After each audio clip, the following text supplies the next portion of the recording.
You're listening to the Fanboy Garage Podcast.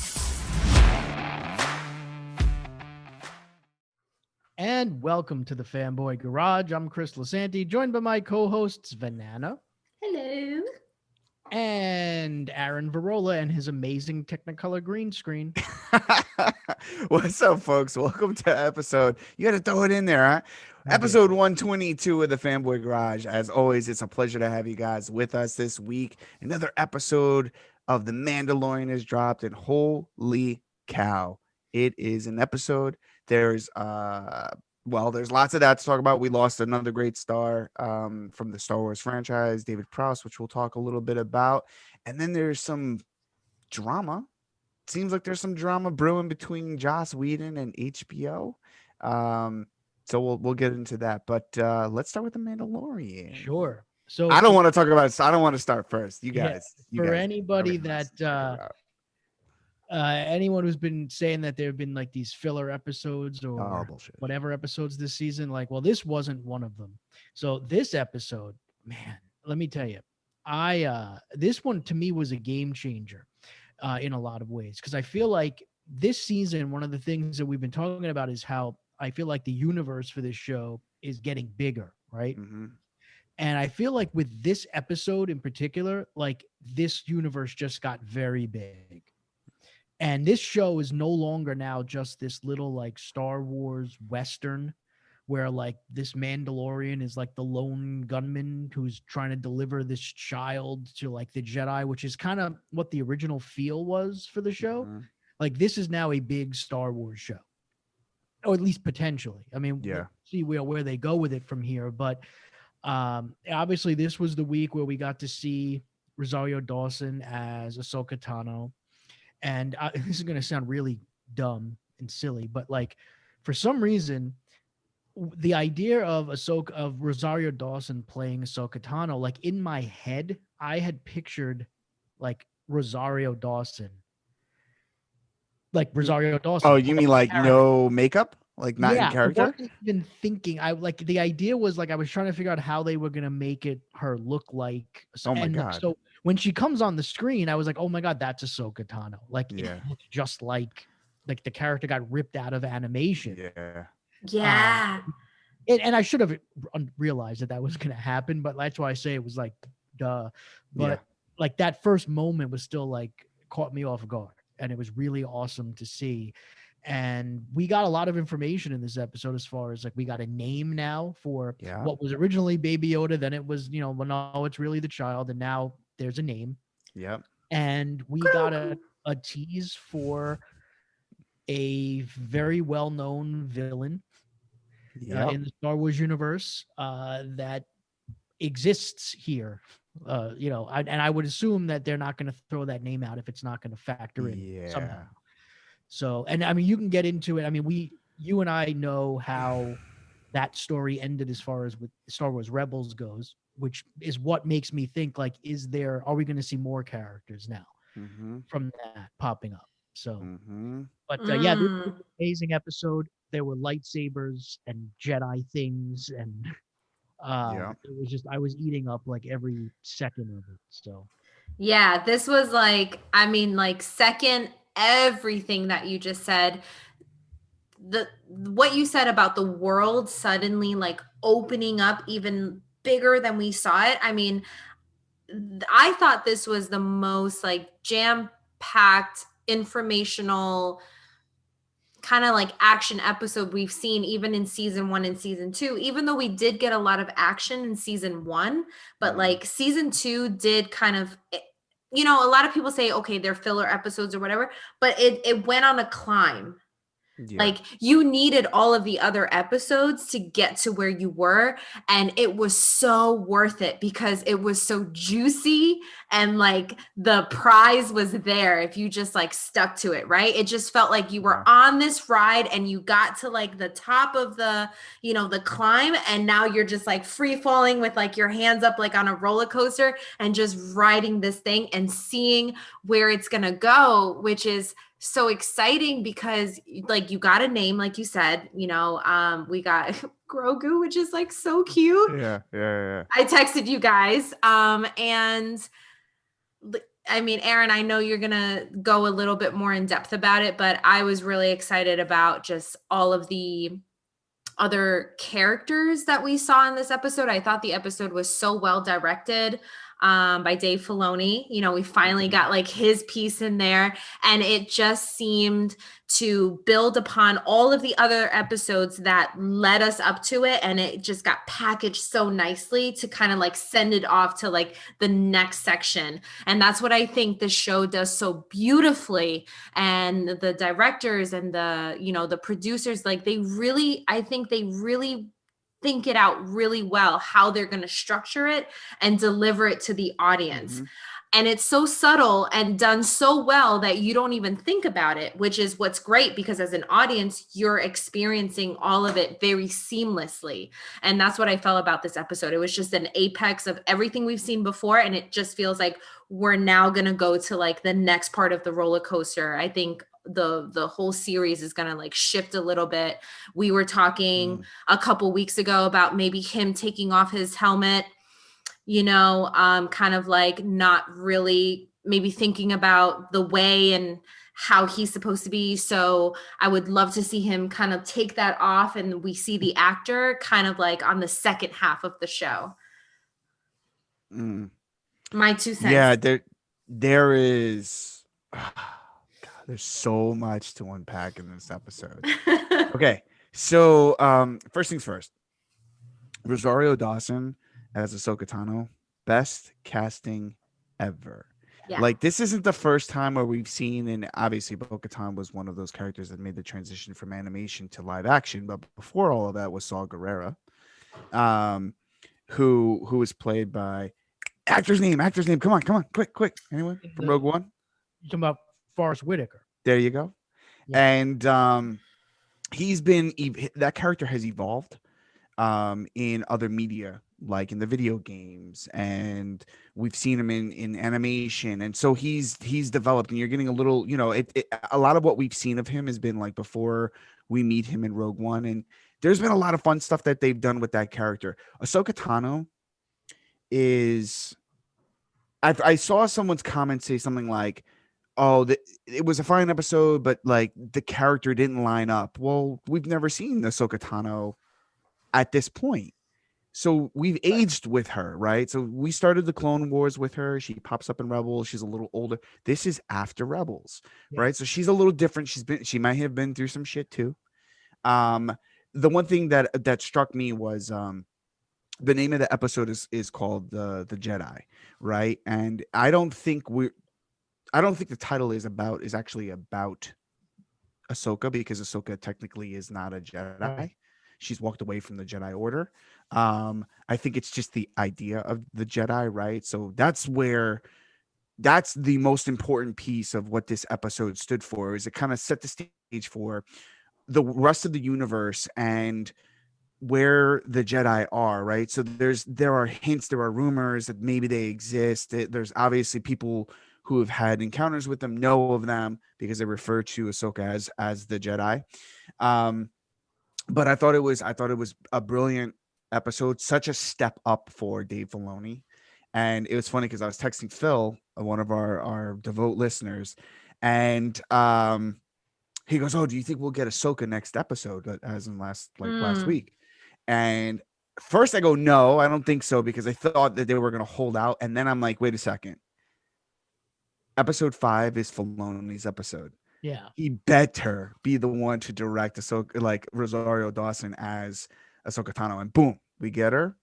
And all of that, all of the information about Grogu and the connection that he has to Mando is it's amazing to see on so many levels. But the strongest piece of that connection is in Ahsoka's reaction to that connection. And it is, she recognizes the attachment that Grogu has to Mando and connects it to Anakin Skywalker's connection to Padme. Yes. And she says it, I've seen the best of us become the worst, right? And that is a pinnacle moment in Rebels when she faces off with Darth Vader and finally connects that this is Anakin Skywalker, and she didn't want to believe it, and like her whole world is shattered. And so that fear in her is really cool to see that, and that apprehension about training and all of that. The deep cuts in terms of Easter eggs are like riddled throughout this entire episode. So when they talk about Yoda, we hear Yoda's theme being played in the music. And by the way, the music this season, like Ludwig Göransson, So good. dude, killing it, just killing it, man. Like this is this is such a different like sound for Star Wars, and I love every bit of it. Like I'm always looking to see if the next couple of tracks are released, so I can just jam out to whatever he stitched together for us, because every episode is a riff off of the Mandalorian theme. I just love the music, so good. Michael Biehn, holy cow, didn't even recognize him. Did not recognize him. So Carl Weathers, dude, he's like 70 something years old, looks exactly the way he did when he played Apollo Creed. Michael Biehn, I'm sorry, dude, you must have been doing some crack, because you look like shit, bro. I had no idea it was him. What happened to your eyebrows, man? What happened to your eyebrows, bro? Why are you looking like you were a drag queen out of drag? Wow. No eyebrows. I had no idea what was going on with him. Anyways, didn't know it was him. Great sparring session between him and Mando. God, what else is there about this episode? Holy shit. Thrawn. I don't think we're gonna see Thrawn. I'll be honest. I don't think it's gonna happen. No. Ever? No, I think we will. I don't know if this is the show we're gonna see him, because I definitely think that they are setting up an Ahsoka Tano show. Sure. That works. And her and Thrawn being her villain. Yep. And her like, her chase is what's going to get people to want to watch it. So you think this was almost like a backdoor pilot? I mean, for her? Oh, hell yeah. In this universe. Oh, hell yeah. Hell yeah. I think Moff Gideon is our bad guy. Well, see, that's the thing I was going to say. Why I say this whole thing just got a lot bigger is because that's the thing. This is episode 5. There's 3 episodes left. Yeah. For this season, and they have yet to address in any major way Moff Gideon, right? Who we assumed was going to be the big bad throughout this season, and so far we've seen him like once, like season as a hologram. Yeah. And twice. Twice, and then the Boba Fett thing that they teased, right, not paid off at all yet, right? And now, again, your theory could be correct that this was sort of if this is going to serve as a backdoor pilot, and the Ahsoka thing is going to lead to her own show. I'm thinking, well, if that's going to be a factor in this show too, now we have all of this stuff that got introduced in this season, and there's only 3 episodes left. Like, are they just going to blow the doors off of the last 3 episodes, or like what's going to happen? Because there's a lot here. So unless they're just, they know they're going to keep going with it, and they need to just keep. So they know season 3 is like done, right? So season 3 is like in the cans, ready to go. Obviously there's a lot of storytelling, and by the way, like, and we've said it before, but Filoni and Favreau, these guys, they are the architects of the new Star Wars. They can do no wrong in my eyes. These guys are killing it. So I think they have started to map out all of these different paths for these characters. What I love is that the Filoni in ending not only the Clone Wars but Rebels, he's put various characters in different directions, right? Like you've got the folks from the Ghost, yes, in their path looking for Ezra Bridger. And that puts them looking for Thrawn, because Thrawn is attached to Ezra Not Bridger. sure I was getting at when I said, are we going to see more of those characters? Yeah. That name. It's like, well, there's a lot that comes with that name drop. Oh, a whole bunch. But the thing is, though, she didn't, Ahsoka doesn't mention him at all. So when she talks about, Jedi getting up on the meditation stone, she's not talking about a master Jedi. She's not talking about Ezra Bridger, in that sense. So who knows where he is in all of this? Luke Skywalker is the only Jedi master we know of at this point. And I think there's a lot of exciting things from a TV perspective that Star Wars will be doing in the near term. Like Obi-Wan is obviously a thing. Ahsoka Tano, I wouldn't be surprised if they're like, yo, this episode got so many views. Like we're totally going to do an Ahsoka show. And I feel like that's already a thing because they hold on her for a little bit and they allow you to just take it all in. You know, like they also she's so good at this. They also So good. one, I don't know that you would cast her in this role. No. It's just gonna be like someone who's gonna pop up every once in a while. You mean Forrest Whitaker? Yeah. Also, they really did a lot of, because now I'm thinking about your point as far as like, like a whole backdoor. They set up a lot of like her universe, like her arc. Like this was her episode. Almost everything about this episode was hers. I mean, even the stuff that the Mandalorian was involved in, like it was like her stories, right? Mm-hmm. Her information, her villains, her battles. Yeah. Like, so they did a lot of that. So you're not going to do all of that if we're now going to just move on. Sure. And like, whatever, they're going to go there and Yeah. he's going to follow. So it would make sense that they've already put in place this universe for her that we can then follow along with her going forward. Right. So yeah, I can't imagine. I mean, look, they're going to want a show. Besides, and the Mandalorian's been this amazing success, right? And here's another character that you could take in a different direction. I mean, you mentioned before how, people say, oh, maybe it didn't feel like the right thing. You're right. This is an Ahsoka Tano that's in a different place than we've seen her before. This Right. Clone Wars was a long time ago. Rebels was a long time ago by the time that we've seen this, right? So this is now a character that it's way after all of those things. So she should be in a different place. And we don't know what she's done since, right? I mean, so there's still a lot of story to tell there. And you could do it in a way where it's like, here's another way to do something that has hints of the familiar, right? So you could do your Easter eggs and your real, like, you geek stuff, and you could reward the people who watched the Clone Wars and watched Rebels and know the characters. But you could also make it fresh so that it's something that anybody could watch. Like, I'm looking at this episode, and like, that's one of my things with The Mandalorian has been all this time, is that it's like, people could watch this show. You didn't necessarily need to know who Ahsoka Tano was, Right.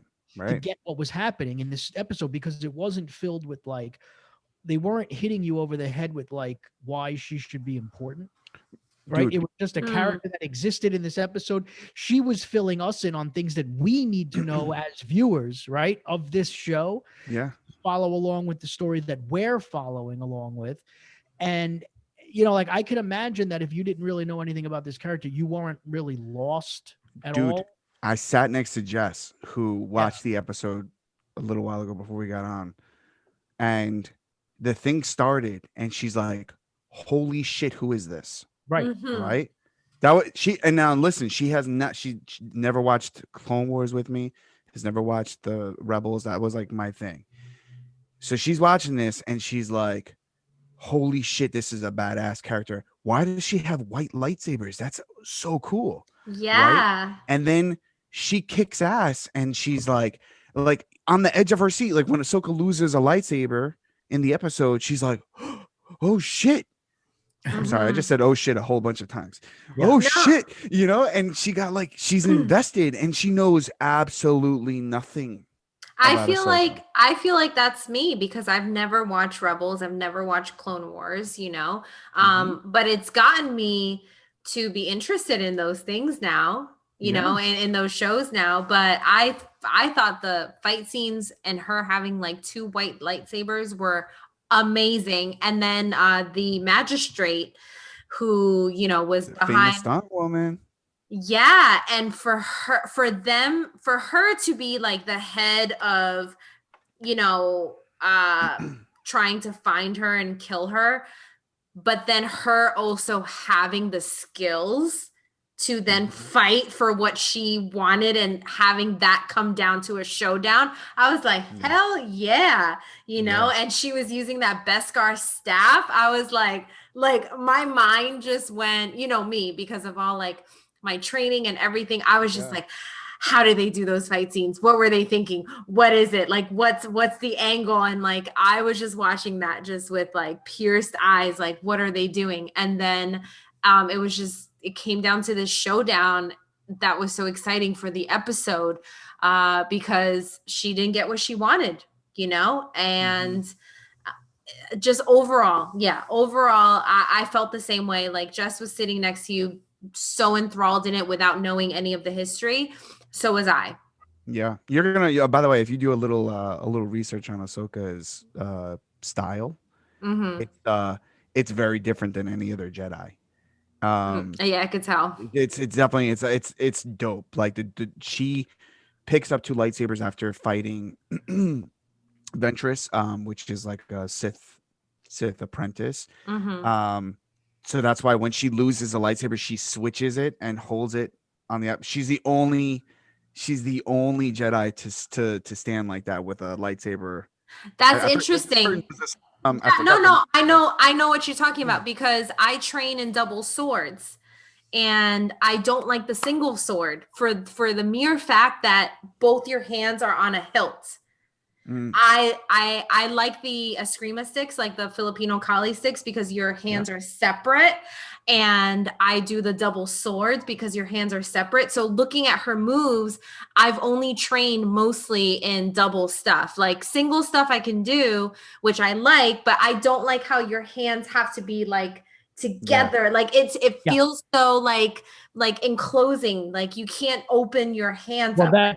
That's the key when anytime you have double stick, or in this case double lightsaber or double sword, whatever, the idea is you can do, like, it's all scissor motions, right? So you're opening and closing, so you could defend closed, you can open wide, you can angle out, you can angle, and that's like the whole concept behind it, as we get geeky about. And that's why I was so excited about seeing Ashoka, because like number one is Rosario Dawson, which I love. So it's like, you got me there. And then seeing her, like, when she was going through the fog and just taking out all the guys. That scene.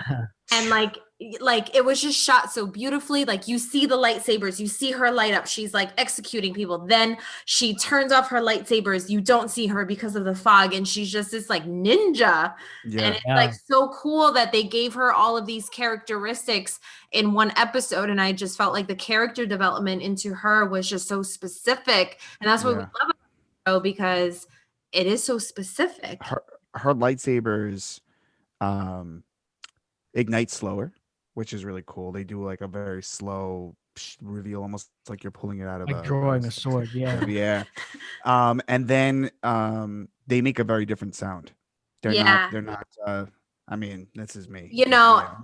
After they don't glow as like fiery, you know what I'm saying? After this episode, I was talking to my boyfriend because we were in Star Wars in Universal was it Disney or Universal? Disney. It was in Disney, right? So we were there last year, last November. Okay. So a few months before the pandemic hit. And I made my own lightsaber and I went through that experience. Have you guys ever done that before? No, you suck though, because I am dying to get over that. So cool. Okay, it's expensive, but it is so cool. Yeah. So you walk through this whole experience. They have actors there, walking you through this whole immersive experience. Cast members. Okay, cast members. It was a great experience. And after watching this episode, I actually missed the lightsaber that I made that's sitting in my apartment in New York. And I was just thinking, man, I want to get my hands on that lightsaber. And I wish I had it. Like, I would have been the dork that would have turned my lightsaber on. And you know what? The cool thing about this lightsaber that you make is the sound effects. Like when you turn it on, like it's like zoom, and then like it does light up slowly. I got to show it to you guys. It is so cool. Yeah. When you, cause I have two, but I have the father-son edition. I have Luke Skywalker's and Darth Vader's, and I definitely want Ahsoka Tano's white lightsaber. I think that's the dopest thing in the world. But yeah, I mean, they did such a good job at styling her. And it's funny, as I was watching the episode and I sat with it for a little bit, because I've watched it three times, is the fact that, God, I really dislike the sequel trilogy. As time is going on, like, and I'm getting more of these different stories and other characters that have absolutely nothing to do with Skywalkers, I am becoming even more disappointed with what we got in the sequel trilogy. Yeah, I And feel you. I'm with you on that one. and the thing is too, I felt like as I was thinking about it, I was texting Phil, and I said, you know what? The thing is that the sequel trilogy I felt was burdened by the idea of Skywalkers and this idea of lineage and this idea of family. And I felt like we, as people who are watching this universe and experiencing it in the cinematic form, are stuck with this. Like, they're the concrete blocks, and all we can think of are Jedi, and all Jedi have to be Skywalkers or some sort of connection to that, right? And here we have a bounty hunter who is a Mandalorian who's given us so much color and like such a dynamic look at, at this culture. And then you have Ahsoka, who is not a Jedi, but is a very different breed of Force user. But yet it's grounded in the things that we were, sort of introduced to in the prequels, ironically enough, right? Like, even the last episode, I talked a little bit about the one that Carl Weathers did, was so important because it connected us back to this idea that the Empire and its remnants are still hunting force sensitive kids, right? Which had a lot to do with the Clone Wars, has a lot to do with, they talk about M count, which is midichlorian count, which was introduced in the prequels. And it connected us, it connected the prequels, connected us to all of the other canon in the animated form, and then it connected us to the sequel trilogy. And there's a lot riding on these shows and the Mandalorian, because it is stitching very, very seamlessly all of these versions of Star Wars that each generation has had an opportunity to witness and embrace, right? Because I say embrace in a sense because OT people, myself, I don't really have a fondness for the prequels. Like, OT is my thing. That's my jam.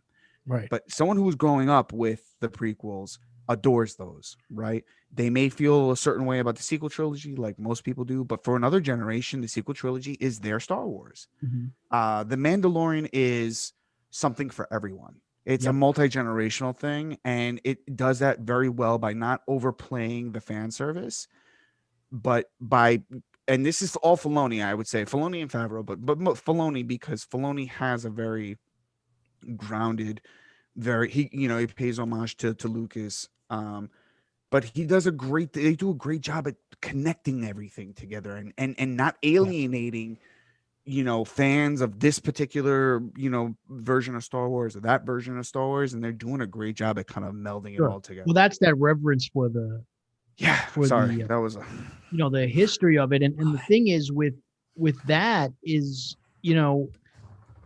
they're able, in fairness, they're able to do things in television format that Disney wasn't going to do on film, like when they were developing what became the sequel trilogy, right? So they focused the majority of their fan service on like throwing in characters from like the original trilogy that everybody would know, right? Luke Skywalker, Princess Leia, Han Solo, Chewbacca, all that stuff.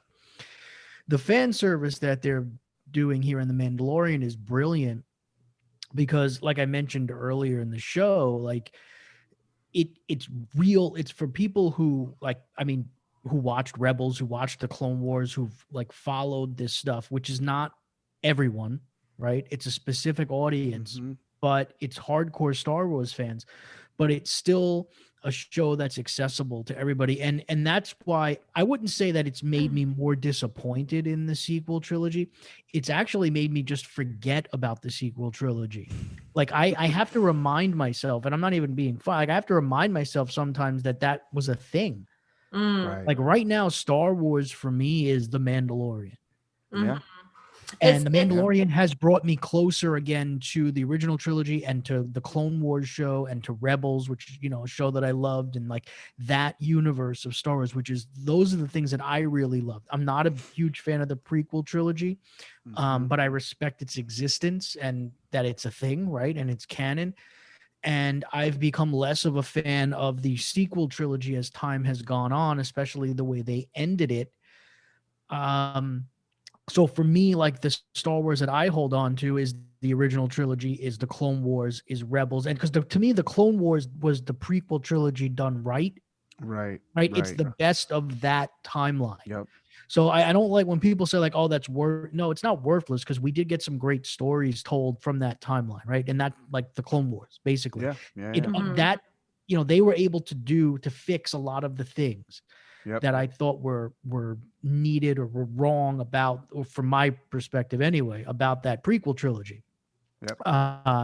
So it just makes me feel like all Star Wars warm and like gooey inside when I watch it. And it's one writer. That is the most important piece of that puzzle in my mind. Yes. It's that Jon Favreau has written every episode thus far in this season.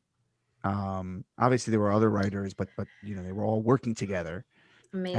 And that cohesiveness is what makes brilliant storytelling. And it is what is absolutely lacking in the sequel trilogy. Because J.J. Abrams wanted to go this way. Rian Johnson went that way.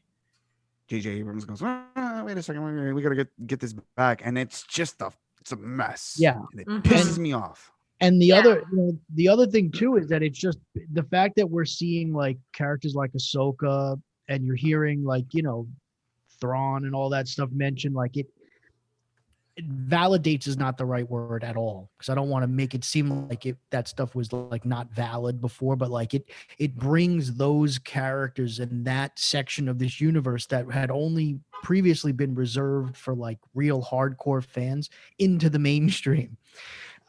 Which is why, like, that's why I say, like, it brings me closer to that now, because like I feel like there's now a mainstream connection to those characters. So like a lot of people could be aware of them. So there's going to be more conversation about them now and more excitement. Totally. I feel like there's also a difference between Favreau, taking the helm and having someone like Filoni even direct the episode. But the fact that Aaron brought up is that Favreau, there's one writer, so we've had many different directors for each episode. But Favreau and Filoni kind of do, mold the season, right? Filoni has so much knowledge and he's like right on point with, anything Star Wars. I feel like with like, Abrams and Johnson, it just seems like they're directors that had opportunity to make a Star Wars film that at that time it's like, no, I'm going to make a Star Wars film. Like I'm going to like, it's about me, like I'm the director that's behind it. Whereas with this series, and I think the beauty of having it on TV and having multiple episodes is that you can expand the worlds and you can give us this.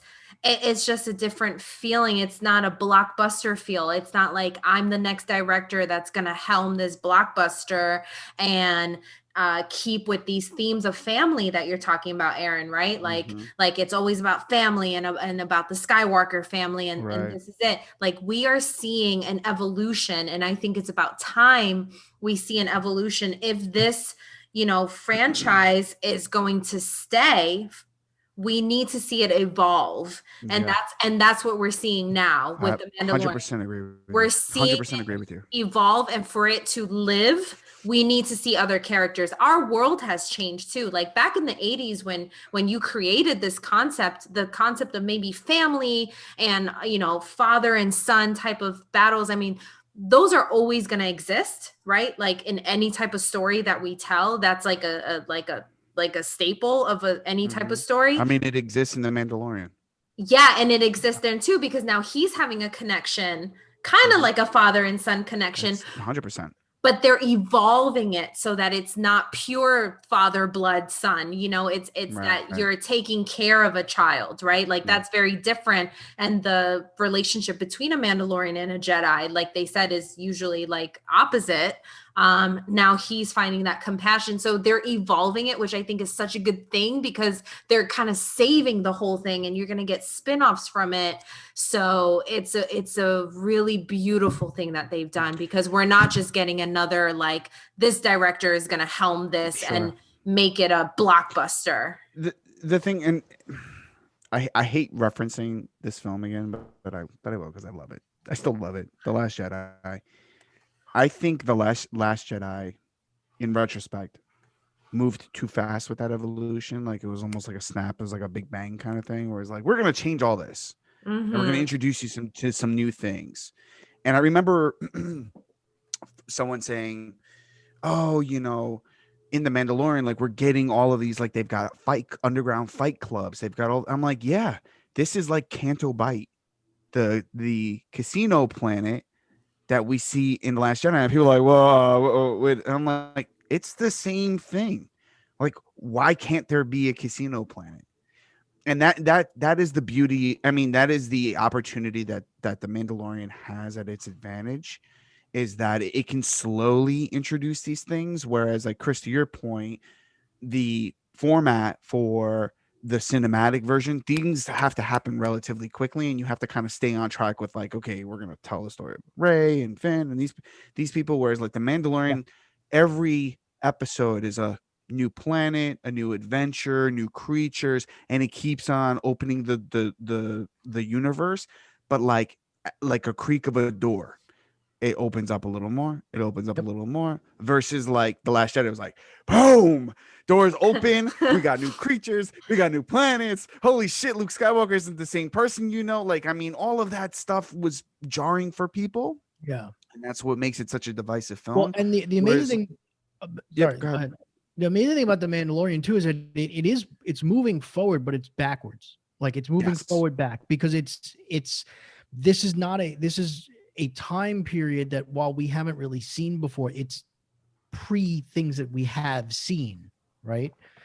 Yeah, or things that we haven't seen because it's things we haven't, but it's meaning it's the past for our purposes, right? Yeah. So it's not set in like a future like the sequel trilogy was. It's just in the past, but it still feels fresh and it's new and it's moving forward by telling original stories with characters that we are either us as hardcore fans aren't familiar with and we're learning, right, who they are, or in general, the mainstream audience is like a lot of these characters are unfamiliar, right? Even the ones that we may know. But they're ones that we haven't seen like in movies before. So it's able to tell these new, fresh stories and take this new spin on it, but doing it back then, which is it's not a hard thing an easy thing to do. And that's why I love that they're able to, you're right. I mean, I'm thinking more about it, like with that sequel trilogy, it was just like they got caught up in a feeling like they needed to immediately start to explain things. So you had like this new set of characters and then you had the old school characters and every character needed something. So we had to give the old school characters something to do, right? And we had to introduce everybody to these new characters and give them all purpose and backstory. And I think all of a sudden they're like, wait a minute, this is a lot to have to do. Like we have to, show everybody what Han Solo's been up to and Chewbacca and what Princess Leia's been up to and Luke Skywalker and what's his deal. But now we're also worrying about backstories for Rey and Finn and Kylo Ren, Ben Solo, whatever, all of that stuff. And it's like there was too much converging. And it was also the fact that they were so obsessed with making those characters, these new characters, like a lot of their intentions and motivations were familiar. It was all nods to what had come before. Whereas like, if you look at The Mandalorian, it is what came before, but it's fresh. It's a whole new, even though, so it's like you can, just because you're in a previous time period doesn't mean you can't tell a fresh original story. And just because you're in the future doesn't mean you're automatically going to tell a fresh original story. So I think there's lessons here to be learned from 100%. both The Mandalorian and the Star Wars sequel trilogy, or even a film like Rogue One, which I think managed to, in many ways, accomplish similar things than what The Mandalorian is accomplishing, like on a much bigger scale. Again, telling a story that's set prior to things that we had already seen, but introducing us to new characters that were fresh, that didn't have the same motivations that we had seen before, and that we became connected to, in a shorter period of time. So these, hopefully they, and I guess they are, I assume they will have learned these lessons, because now you're not really hearing much talk about movies and trilogies and all this other stuff. So you know what? I'm okay with that. If Star Wars is now primarily a Disney Plus thing, great. Yeah. I'm with you.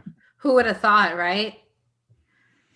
Hey, I mean, there is some really, really good stuff here. And I'm like, Skywalker who?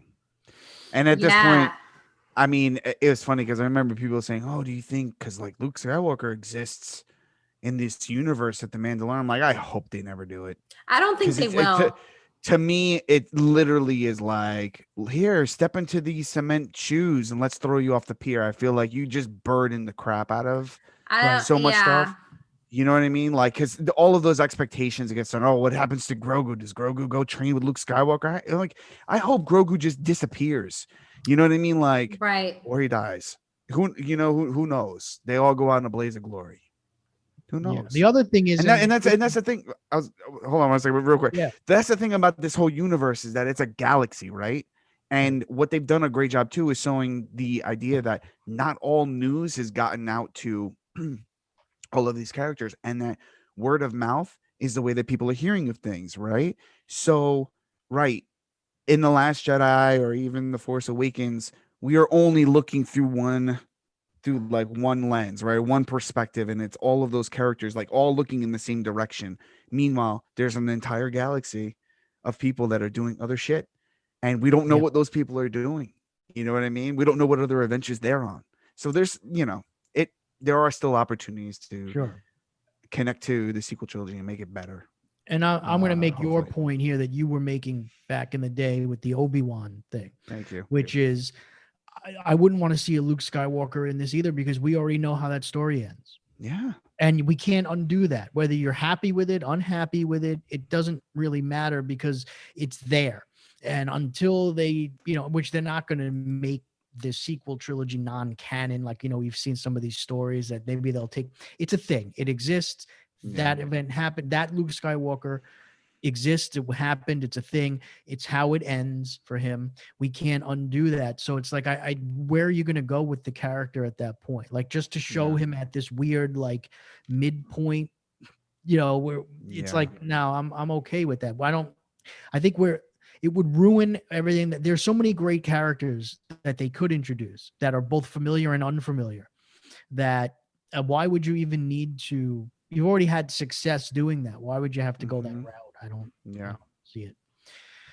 All right, but let's get off this for a second, because we do have, unfortunately, some sad news within the Star Wars world, which is that David Prowse, who was the physical embodiment of Darth Vader in the original trilogy, he passed away at the age of 85 this weekend.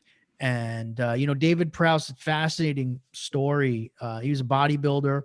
He actually was a professional wrestler in England in the 60s and 70s.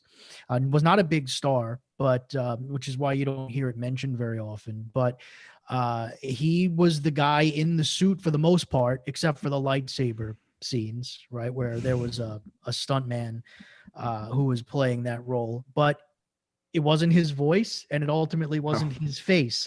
When they replaced his voice with the voice of a then unknown or lesser known James Earl Jones, right. Which became iconic. Clearly, that was a decent decision to do that. And then when they unmasked him finally at the end of Return of the Jedi, it was Sebastian Shaw as the character, and then as the Force Ghost as well, Anakin, until that got removed for Hayden Christensen.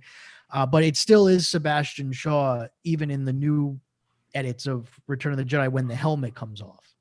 Right. Sans Right. They eyebrows. haven't. Wait, actually, did they put? They didn't put Hayden. They didn't do a Hayden. No. It's I still haven't seen those in Sebastian so Shaw. long. Yeah, Yeah, it's still they just Sebastian shaved Shaw. off his eyebrows. Right. Yeah. So, which Yeah. I get it. That makes sense. Makes a lot of sense. You know, Sure. you get burned. You get burnt to a Yes. crisp. You're not gonna have eyebrows. So anyway, but David Prowse was the man in the suit, the physical presence of Darth Vader. So Oh. Yeah, he's definitely going to be missed. And one little piece of trivia is that he actually trained Christopher Reeve, when he was bulking up for the role of Superman. Interesting. Yeah. So, yeah, I mean, look, that guy's an icon. He had such a presence on the screen, even though, you know, his voice wasn't being used, his face couldn't be seen. He just was the embodiment of Vader, and that the kind of looming presence when he, you know, put his hands on his hips and stared out, or he pointed a finger. I mean, that was a very powerful character that was brought to life through David Prowse. So he will definitely be missed. I mean, it's funny that we're talking about that now also with The Mandalorian, where we are seeing actors behind a mask and not seen. And he was kind of the first to pioneer that in such an iconic way. So it kind of comes full circle that we're talking about The Mandalorian and then that now. Yeah. This is the he way. also trained Carrie Elways for the Princess Bride. Yeah. That's awesome. Oh, wow. Which wow. not a role synonymous with physicality necessarily. No. You know, That's still pretty cool. Yeah. Did not know that. Yeah. So, all right. So rest in peace, David Prowse. And there was some more news that was non-Star Wars related this week. Actually, just the other day, it came out that so Joss Whedon apparently had a job. We didn't even know this. All this time, Joss Whedon was working on a show for HBO. We didn't know.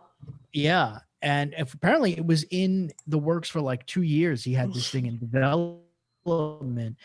And he's no longer, it was called The Nevers, by the way, which is ironic considering we're never going to see Joss Whedon attached to that show because he is now out. So there were conflicting releases that came out, or at least maybe not necessarily conflicting releases, but Joss Whedon released a statement that was long, and then HBO released a statement that was very brief. Short.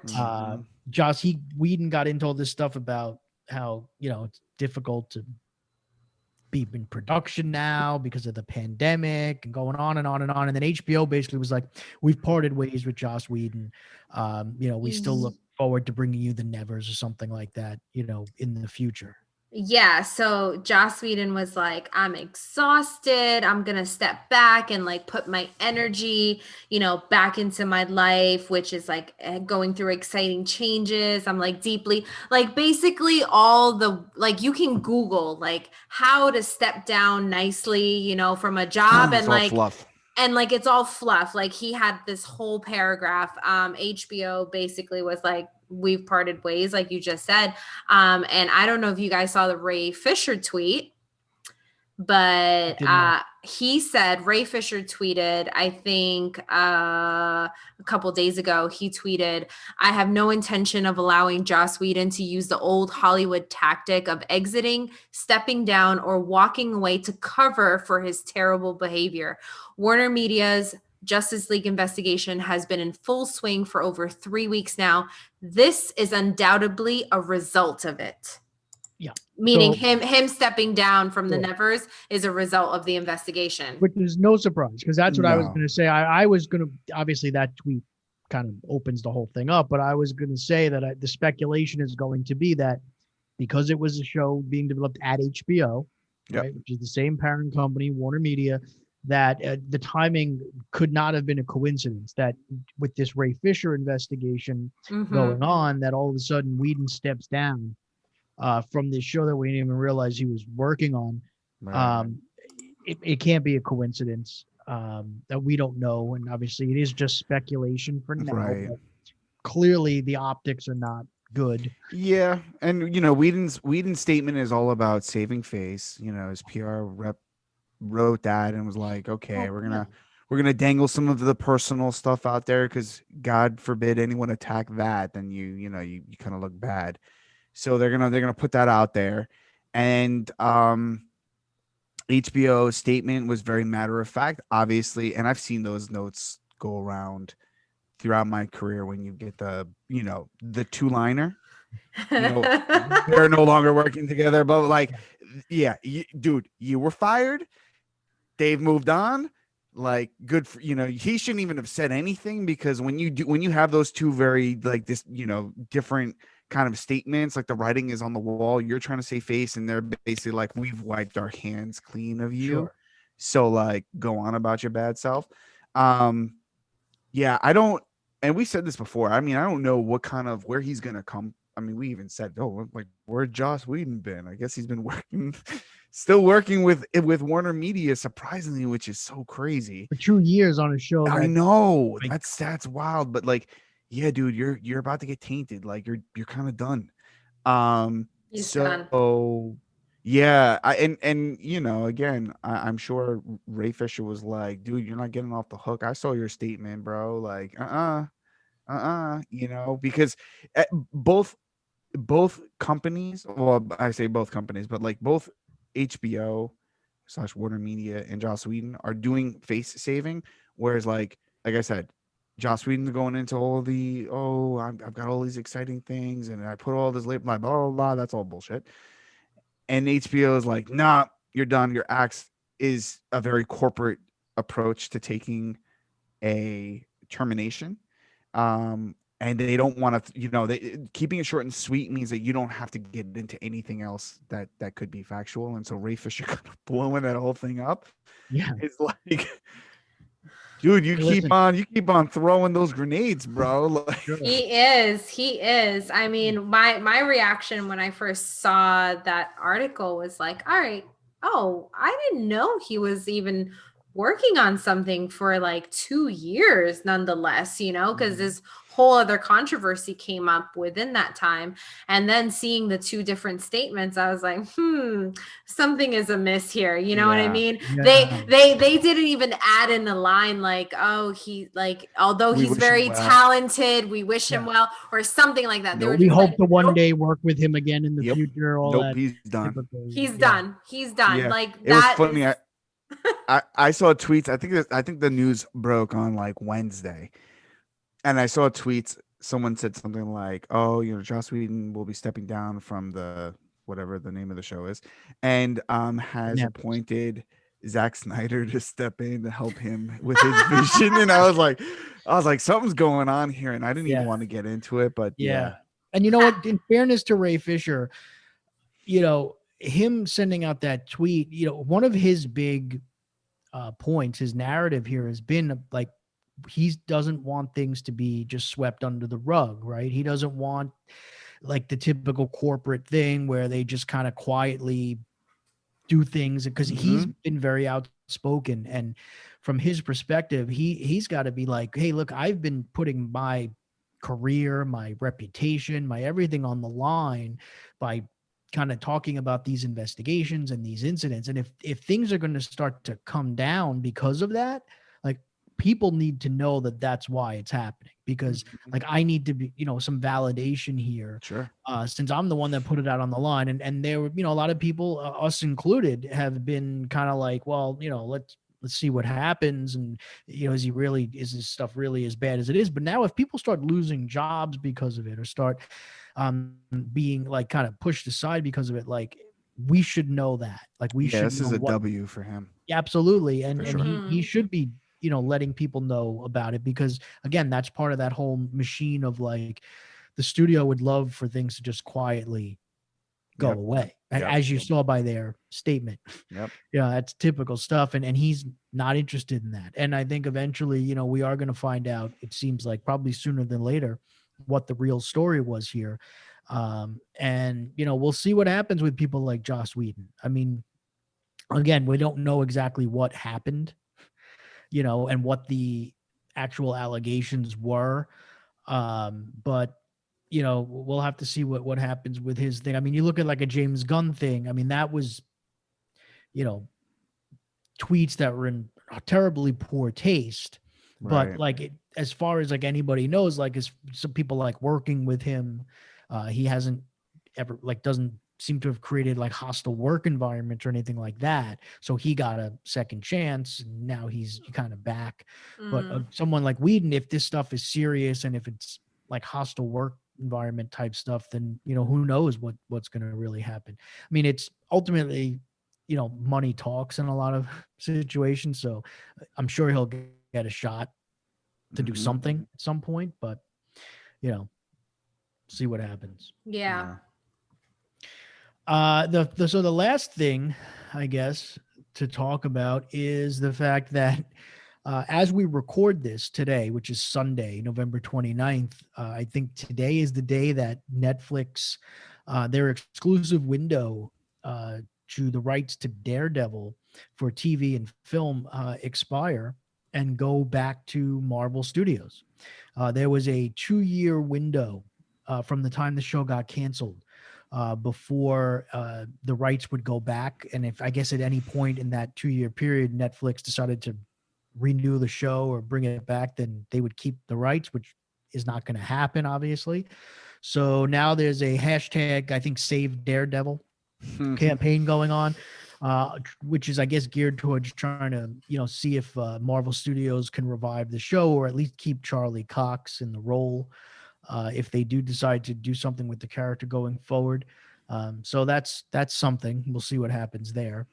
There is I don't know if anybody's heard, there's a streaming service called Disney Plus that, and there's also another one called Hulu that Disney has a majority ownership in that certainly could, be ripe for some cool programming. So you never know.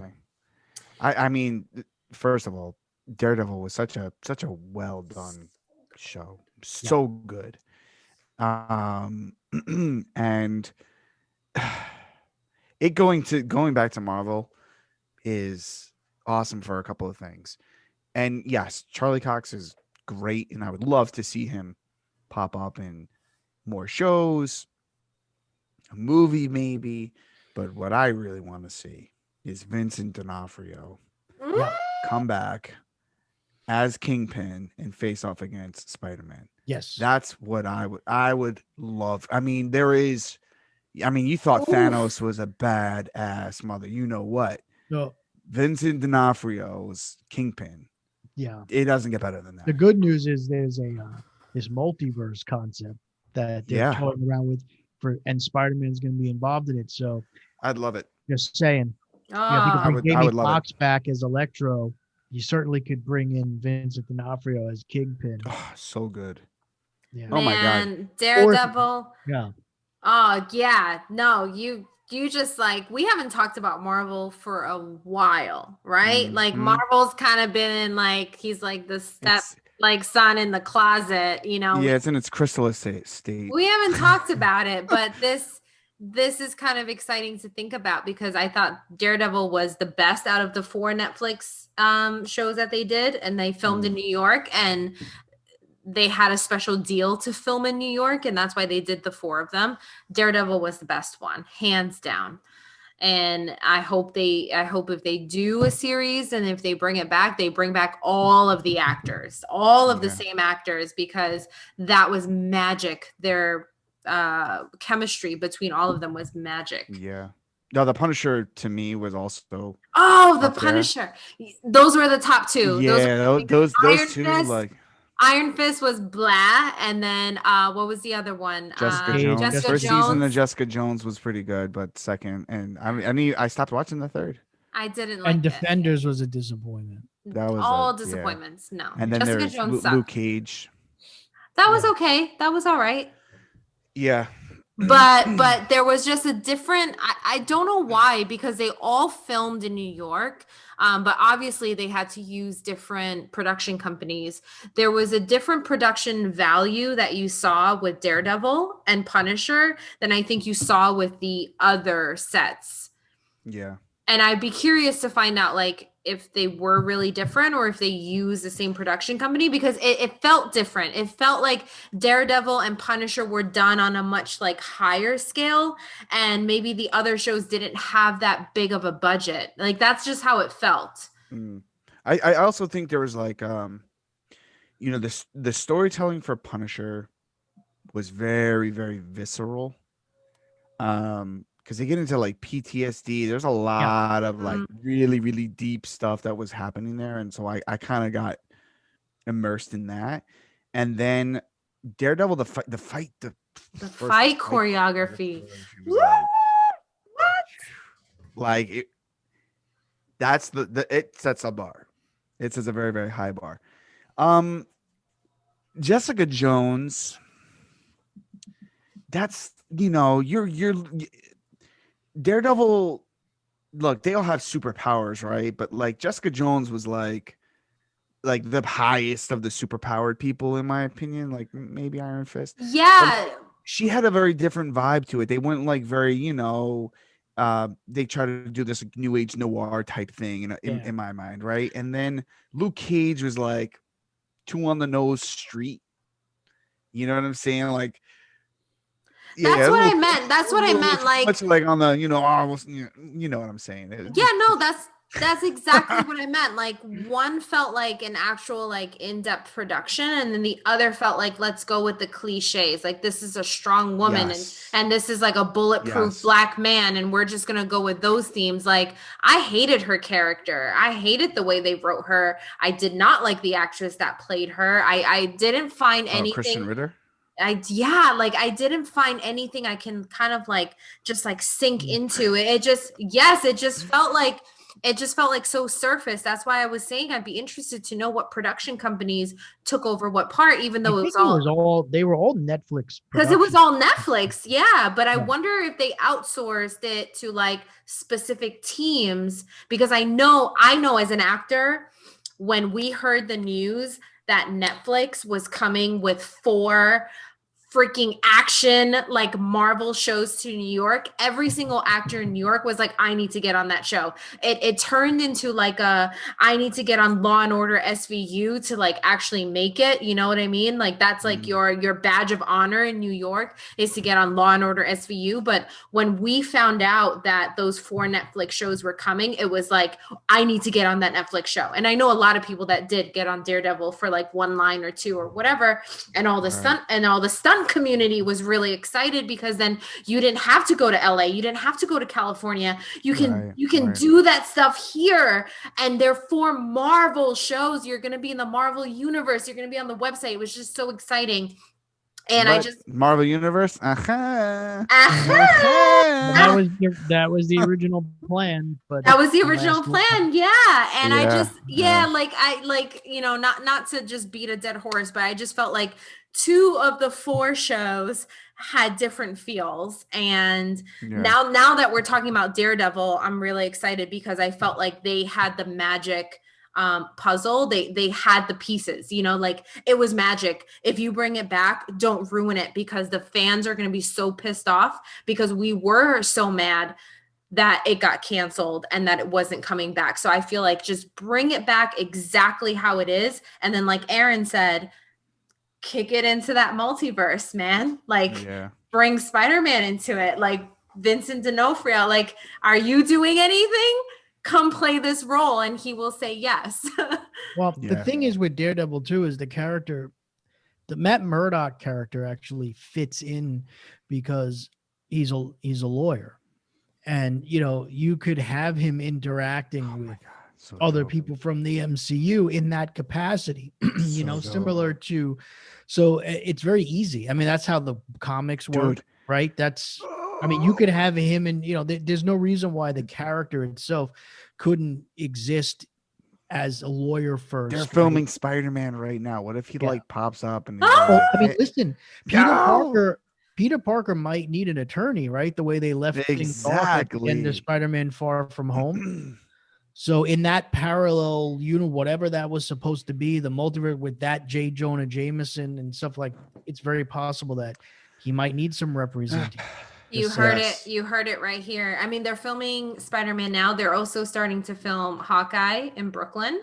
The code name for it is called Anchor Point. So I'm going to be looking out for all my background. Oh, you walk down the street, and you're like, the streets are blocked off, or you see the little like colored signs. Yeah. But also I get like background notices, and sometimes I'll and probably shouldn't say it over here, but sometimes I know what's casting. All right. So who knows, when I get back to New York, maybe I'll just find myself on set. Yeah. Drop a little gem. Cool. So, well, I guess that's about it. Next week, we're going to do the whole show on, we're going to do an in-depth review of the Saved by the Bell reboot on Peacock. And, oh boy. Aaron, get ready. Absolutely not. Aaron, I expect the same level of notes. It's funny. Please get the hell out of here with that. I showed the trailer to Jess, and she was like, "You're not actually gonna watch that shit, right?" I'm like, "No, I'm just showing it to you. Like, what do you think of them?" She's like, "They look so stupid." I'm like, "Yeah." She said, "Why would they bring this show back?" I'm like, "I don't know. Yeah. Everyone's got a shtick. This is Peacock's." I wish they brought back Baywatch. Said no one ever. I freaking love Baywatch. Well, they tried to with the movie. It was so bad. Yeah, but it was bad. They should do a show. So bad. Oh my gosh. Anyway, we'll see. Yeah. I'll listen, guys. I'll be on the road. I'll be driving soon. I'll see you guys in New York next week. Definitely. I'll be there. All right. And we should do some sort of virtual watch something. Maybe we should do the finale for The Mandalorian. Well, we're going to have the finale for The Mandalorian, which is going to be right before Wonder Woman. Oh, right. That's a thing too. Mm-hmm. Yeah. Well, I'm not watching The Mandalorian though at 6 o'clock in the morning like you do, Aaron. All right, guys. Let me tell our listeners, right? Like I spot here. I have to remember to put my phone on silent on Thursday nights because Friday mornings at 6 a.m., 7 a.m., I'm an hour behind. So granted, they're an hour ahead, but like 7 a.m., 8 a.m., Aaron will text us with like mind blown emoji, The Mandalorian, and all of his thoughts on the episode, which is great. I love your enthusiasm. I just put you on silent. I send my customary like preset reply, haven't watched it yet. And that's like my little ritual. It's like I drop my kids off like so early in the morning, and I'm like, I think I'm going to watch The Mandalorian right now. It's like I eat my breakfast and I watch it and I'm like, yes, all right. I envy you, man. I wish I could get up that early. Do you know what time I got up today? No, don't say that shit. What's wrong with you? I got up at noon today. I woke up at 12 today. Yeah, I can't even remember the last time. Maybe it was like when I did after hours, when I was like deep in the club scene, and I'd like show up at like 1 a.m. to the club and party till like 1 o'clock in the afternoon and sleep for 12 hours and wake up at 12 the next day. Yeah. I got up at noon today, so good for you. I don't like you now. And listen, it's a pandemic year. Sure. I'm not working. Otherwise I'd be up at 7. Tell my kids that shit. All right. So on that note, go to thefanboygarage.com. Check out our episode archive. You can check out the merch store. We still have one piece of Star Wars merch that we're legally for now allowed to sell, apparently, which is the Sith shirt, Sith design rather. And of course, you could join the conversation on the social medias, the Twitter, the Instagram, and the Facebook at the Fanboy Garage. And of course, our YouTube channel, Fanboy Garage. You want to go there and you want to subscribe and you want to watch these episodes and you want to like them and you want to get the notifications about them and tell all your friends about them and all that fun stuff. And you could find me on Twitter at RealCLmighty. You guys can find me at Vanana_TFG. As my cat decides to photobomb us right now. Look at this guy. Oh, dude, you fat cat. Get the heck off of me. No, seriously, he's like all up in my. And you can find me at Ron Speaks. That is A_Ron Speaks. Thank you again for listening to episode 122 of the Fanboy Garage. We'll catch you guys next week. Peace.